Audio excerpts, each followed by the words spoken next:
Hello students, आज हम आपको एक्टिव मास के बारे में बताएंगे। एक्टिव मास जो होता है इसको हम कैसे डिफाइन करेंगे। इसकी हिंदी होती है सक्रिय द्रव्यमान। क्या होती है? सक्रिय द्रव्यमान। अगर हम इसको परिभाषित करना चाहें तो लिख सकते हैं मोल प्रति लीटर को मोल प्रति लीटर को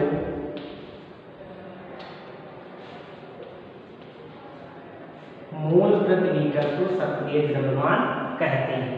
अब बात यह आई कि जो सक्रिय द्रव्यमान होता है इसको और एक परिभाषा से हम परिभाषित कर सकते हैं। किसी तल विलयन में पदार्थ की मोलर सांद्रता जो होती है उसकी सक्रिय द्रव्यमान कहलाती है। अगर इंग्लिश में इसे डिफाइन करना चाहें तो लिख सकते हैं active mass of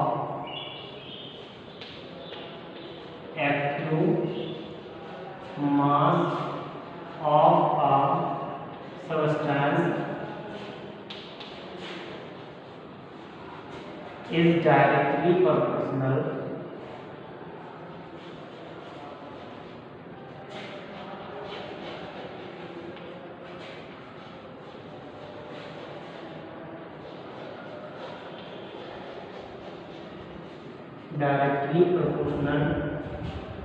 to its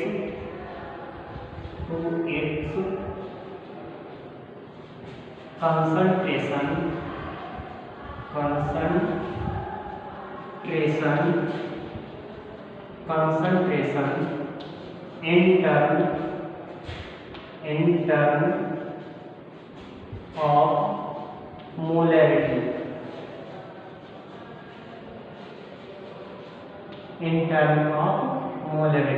यानी कि किसी पदार्थ की जो सक्रिय द्रव्यमान होता है वो उस पदार्थ के मोलर सांद्रता के डायरेक्टली प्रोपोर्शनल होता है।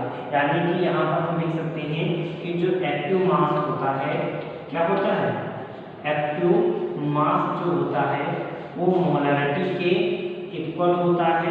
ठीक, लिख सकते हैं is equal to molarity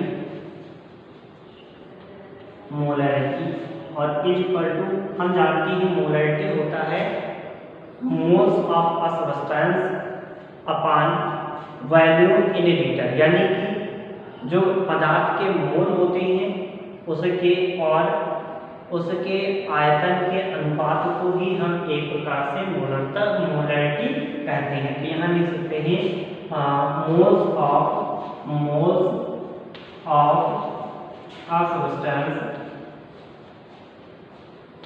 a substance upon volume in liter अब हम जानते हैं कि जो आपका मोल होता है ये होता है पदार्थ का भार या जो सब्सटेंस होता है उसका मास अपॉन मोलर मास। ठीक, तो या फिर कह सकते हैं मॉलिक्यूलर मास। ठीक, तो यहाँ पर लिख सकते हैं कि जो एक्टिव मास होगा तो इसकी एक और डेफिनेशन हो जाएगी या इसको और एक तरीके से लिख सकते हैं active mass is equal to mass of substance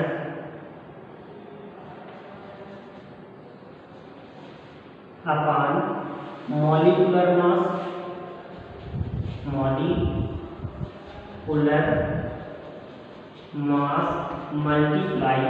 multiply volume in litre. तो इस प्रकार से हम इसको डिफाइन कर सकते हैं और ये जो होगा इन ग्राम में होगा। यानी कि जो सब्सटेंस का मास होगा वो ग्राम में लिया जाएगा और मॉलिक्यूलर मास लिया जाएगा और इसी के साथ में जो वॉल्यूम लिया जाएगा ये लीटर में लिया जाएगा। यानी कि एक्टिव मास का फार्मूला जो निकल कर आएगा, हम लिख सकते हैं active mass is equal to small w upon small m into v litre, यानी कि इन लीटर, ठीक, इन लीटर। तो इस प्रकार से हम इस फार्मूले से एक्टिव मास को हम डिफाइन कर सकते हैं, निकाल सकते हैं, ठीक। तो ये फार्मूला होता है।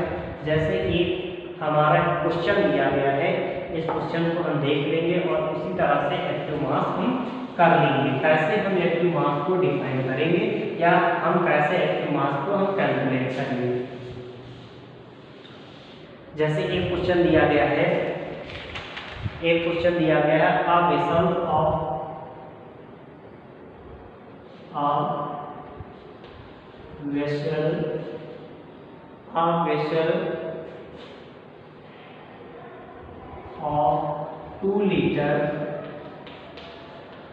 a vessel of 2 liter, contains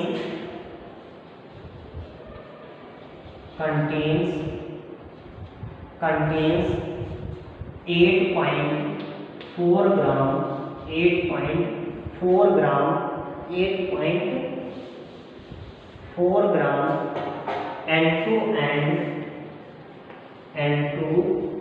and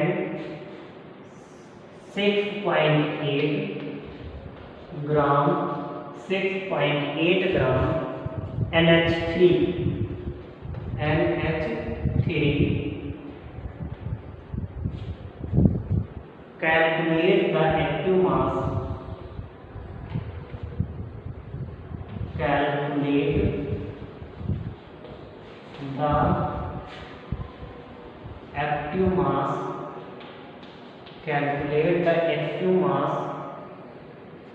calculate the active mass of N2 and NH3। Very good question है। अब यहाँ पर कहा गया है कि जो आपका एक्टिव मास है उसको कैलकुलेट करिए। तो कैसे कैलकुलेट करेंगे, देखिए पहले तो दिया गया है ये क्वेश्चन आपका, इस क्वेश्चन में, ठीक, इस क्वेश्चन में अगर हम देखें तो दिया गया है कि 2 लीटर वेसल्स में, यानी कि जो आपकी वेसल है वो 2 लीटर है, वैल्यू इसमें दिया गया है 2 लीटर। कितना? 2 लीटर दिया गया है, V इक्वल टू 2 लीटर, ठीक। अब यहाँ पर अगर आदर की बात करते हैं तो कहा गया है इतने ग्राम N2, यानी कि 8.4 ग्राम N2 एंड 6.8 ग्राम NH3, ठीक। तो यहाँ पर हम देखें तो कह सकते हैं कि N2 का मास दिया गया है, ठीक, N2 का मास दिया गया है, तो लिख सकते हैं mass of N2 is equal to 8.4 gram, ठीक। और इसी तरह से अगर देखें तो NH3 का मास दिया गया है, तो लिख सकते हैं mass of NH3 is equal to 6.8 gram. अब यहाँ पर देखिए मास दिया गया और वैल्यू दिया गया, आपको निकालना क्या है, एक्टिव मास निकालना है। तो एक्टिव मास निकालने के लिए फॉर्मूला होता है, उससे निकालेंगे। तो यहाँ पर हम देखेंगे कि एक्टिव मास निकालने के लिए हमको मॉलिक्यूलर मास होना चाहिए, ठीक। तो मॉलिक्यूलर मास को हम अगर निकालेंगे तो यहाँ पर N2 का मॉलिक्यूलर मास निकालेंगे, तो लिखेंगे मॉलिक्यूलर मास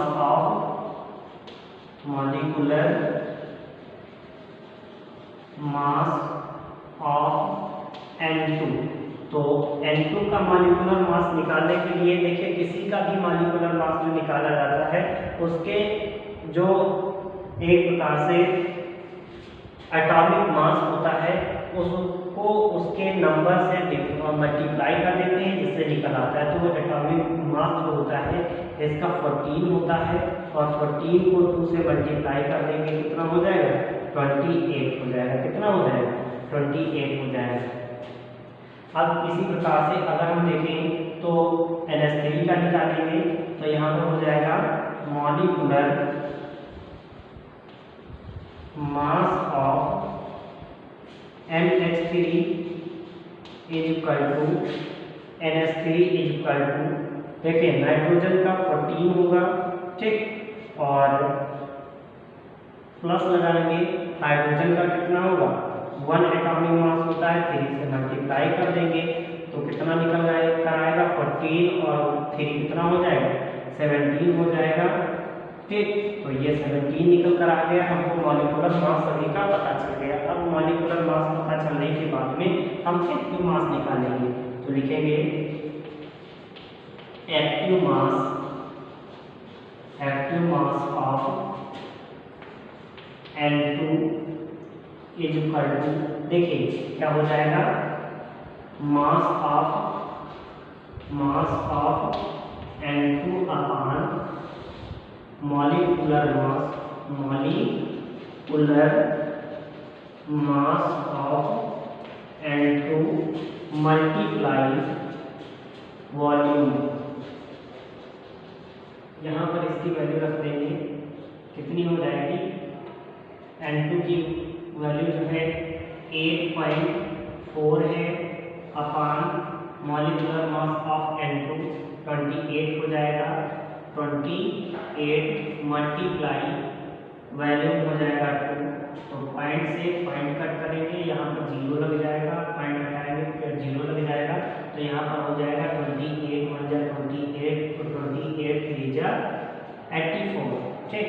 तो यहाँ पर अगर कैलकुलेट कर देंगे तो यहाँ पर आ जाएगा 3, ठीक, अपॉन 20, तो इसको अगर कैलकुलेट करेंगे तो कितना हो जाएगा, इधर कैलकुलेट कर लो, ये हो जाएगा 3 और यहाँ पर हो जाएगा 20, पॉइंट लगाएंगे 0 बनाएंगे, ठीक, तो 20 1 जा 20 हो जाएगा और 1 बचेगा, ठीक, यानी कि यहाँ पर 10 हो जाएगा और 10 फिर पॉइंट और 0 बढ़ाएंगे तो यहाँ पर हो जाएगा 25 जा 100, ये निकल कर आएगा, यानी कि इसकी वैल्यू निकल कर आएगी कितनी 0.15 मोल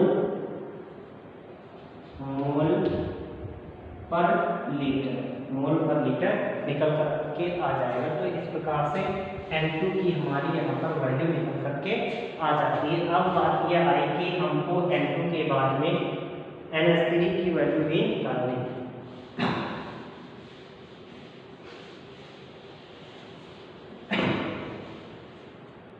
तो यहाँ पर लिखेंगे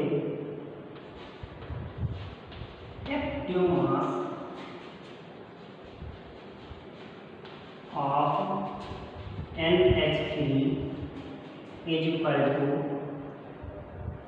NH3 का जो मास दिया गया है 6.8 दिया गया है और NH3 का जो मॉलिक्यूलर मास है वो 17 निकल कर आया था और मल्टीप्लाई कर देंगे तो पॉइंट यहाँ पर हटाएंगे 0 करेंगे, यहाँ पर हो जाएगा 17 1 जा 17 17 4 जा 68, तो यानी कि 1768 यहाँ पर हो जाएगा। तो यहाँ पर जब निकालेंगे तो कितना क्या आएगा, यहाँ पर 4 अपान 20 निकल कर आएगा, तो 4 1 जा 4 4 5 जा 20, तो यहाँ पर निकल कर क्या आएगा 1.1/5 निकल कर के आएगा। अब इस 1/5 को हम अगर कैलकुलेट करेंगे तो कितना निकल कर आएगा, पॉइंट लगाएंगे 0 बनाएंगे, यहाँ पर आ जाएगा 0.2 निकल करके आएगा। ये तो आपका आंसर आ जाएगा, यहाँ पर 0.2 निकल कर के आएगा वो मीटर में निकल कर आएगा।